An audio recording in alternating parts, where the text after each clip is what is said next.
Hi guys, this is Bell Channel 2018 and welcome back to my vlog.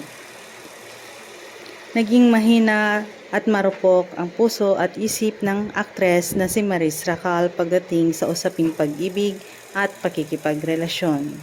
Inamin ng dalaga na naranasan din nila ang maging marupok sa love at kung paano siya muling bumangon at nag-move on. Sa naganap na press con ng kanyang pelikulang Marupok, nitong nagdaang Huwebes ng gabi sa Cinema Greenbelt 3, sinabi ni Maris na matindi rin ang pinagdaanan niya when it comes to love. Kung ang movie natin A+, ako marupok, AF. As in, naaalala ko sa sobrang rupok at broken-hearted na kagawa ng album. Pinagkakitaan ko yon at ginawa sa akin kasi, hello, kailangan ko ng pera. It's me taking my power back.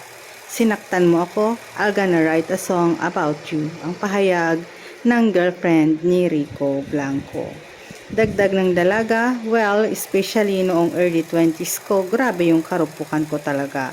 As in, deep breath, ganon. Yung pamilya ko, deep breath, yung mga kaibigan ko.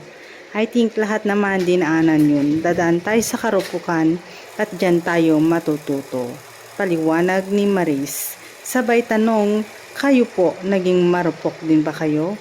Sabay tawanan ang mga nasa press con. Sinagot naman si Maris na tulad niya na halos lahat ng tao sa mundo ay naging marupok.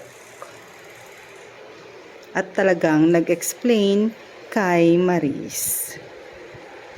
Kasama ni Maris sina EJ Jalorina at Royce Cabrera kung saan ang kwento ay iikot sa usong-uso ngayong catfishing at online predator na gumagamit ng fake identities sa mga online dating apps.